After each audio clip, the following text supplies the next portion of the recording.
Disney राजकुमारी रेपंजेल की प्रेम कहानी। बहुत समय पहले की बात है। यूरोप महाद्वीप के जर्मनी देश में एक पति और पत्नी रहा करते थे। दोनों का एक दूसरे के सिवा और कोई नहीं था।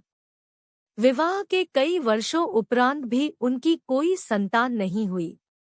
समय इसी प्रकार से गुजर रहा था कि अचानक एक दिन स्त्री को अपनी कोख में संतान की अनुभूति हुई और गर्भावस्था के दौरान उसको कुछ इस प्रकार महसूस हुआ कि उसको रेपंजेल नामक शाक खानी चाहिए। आसपास वह शाक कहीं भी उपलब्ध नहीं थी। पति पत्नी एक जादूगरनी के बगीचे के समीप ही रहते थे। पत्नी के मन की बात जब पति ने सुनी तो पति ने उससे वादा किया कि वह उसके लिए रेपंजेल नाम की वह शाक साथ लेकर आएगा। बगीचे में चोरी से घुसकर उसने वह शाक अपनी पत्नी के लिए तोड़ी और यह क्रम कई दिनों तक चलता रहा। एक दिन बगीचे की मालकिन जादूगरनी ने, जिसका नाम डेम गोथेल था, उसे यह चोरी करते हुए देख लिया और जादूगरनी ने पति को बंधक बना लिया। पति जादूगरनी के सामने बहुत गिड़गिड़ाया और अंततः जादूगरनी एक शर्त पर वह शाक उसकी पत्नी के लिए देने के लिए राजी हो गई। शर्त यह थी कि संतान के जन्म के बाद वह उसे जादूगरनी को सौंप देगा। मायूस मन से पति ने उसकी वह बात मान ली और बच्चे के जन्म होते ही उसने जादूगरनी के हाथों अपनी पुत्री को सौंप दिया। जादूगरनी ने अत्यंत मनोयोग से उसकी पुत्री का पालन पोषण किया और उसका नाम उसी शाक के नाम पर रेपंजेल रखा। रेपंजेल एक अत्यंत रूपवती कन्या के रूप में धीरे धीरे विकसित होने लगी।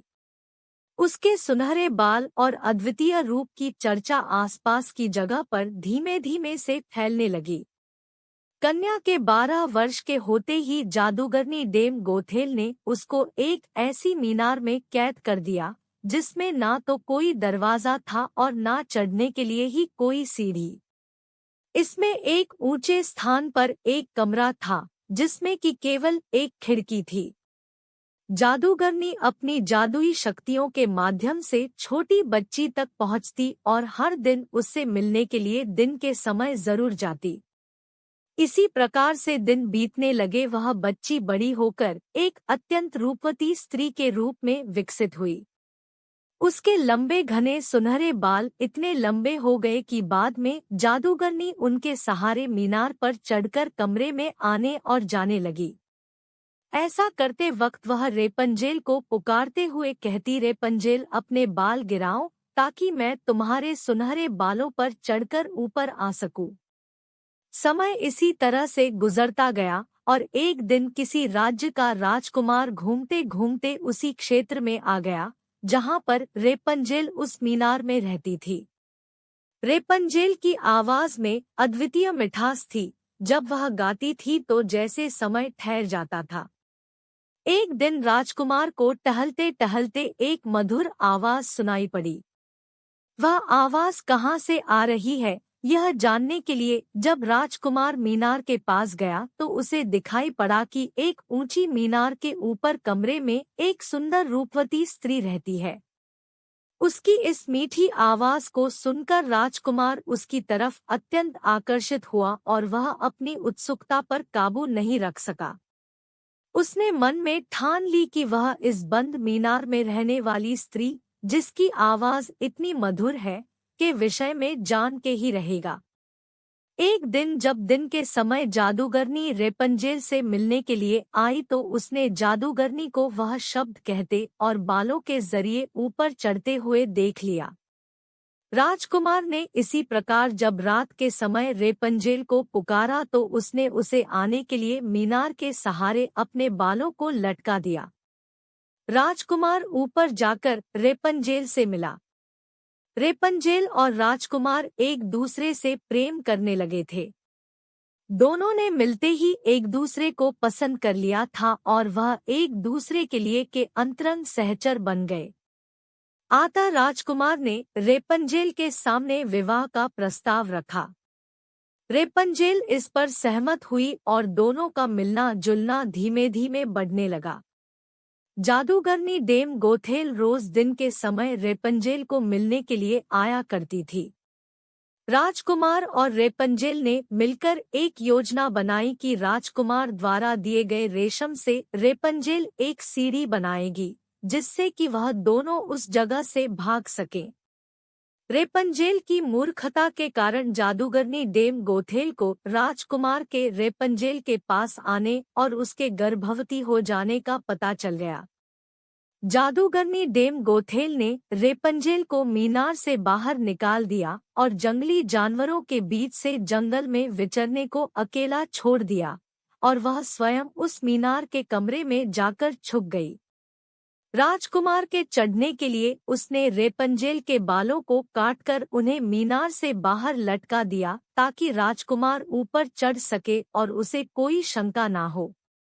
जब राजकुमार रेपंजेल से मिलने के लिए उस रात आया तो रेपंजेल की जगह जादूगरनी को पाकर वह भयभीत हो गया और मीनार से कूद पड़ा, जिससे कि नीचे पड़े कांटों से उसकी दोनों आंखों की रोशनी चली गई। जब राजकुमार नीचे गिरने लगा, उसके हाथ में रेपंजेल के कटे हुए बाल आ गए और रेपंजेल की लंबी बालों की लट राजकुमार के साथ ही नीचे गिर गई। नीचे उतर पाने का कोई अन्य तरीका न होने के कारण जादूगरनी डेम गोथेल उस मीनार में फंस गई और अंततः मृत्यु को प्राप्त हुई।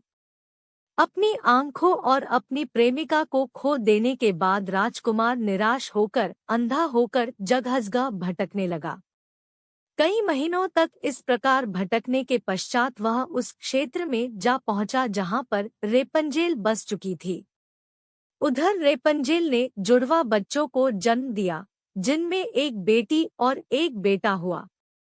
इसी तरह कुछ समय तक एक दूसरे के विछोह में रहने के बाद अंततः दोनों उसी राज्य में एक स्थान पर मिले, और उनके मिलन से चमत्कार स्वरूप राजकुमार की दृष्टि वापस आ गई और रेपंजेल के लंबे सुनहरे बाल उसको वापस मिल गए और दोनों हंसी खुशी अपना जीवन साथ में बिताने लगे। इस कहानी से हमें यह शिक्षा मिलती है कि बुरे का अंत बुरा ही होता है, और विश्वास के सहारे एक दिन दुनिया में सब कुछ पाया जा सकता है। जिस तरह जादूगरनी गलत नियत से रेपंजेल को इतने साल कैद में रखती है, एक दिन उसे इसका दंड मिला और वह मारी गई। रेपंजेल ने बचपन से उम्मीद लगाई हुई थी कि उसे एक दिन कोई बचने आएगा, उसकी खुशहाली भरी जिंदगी होगी। एक दिन उसके इस विश्वास को भगवान ने पूरा कर दिया।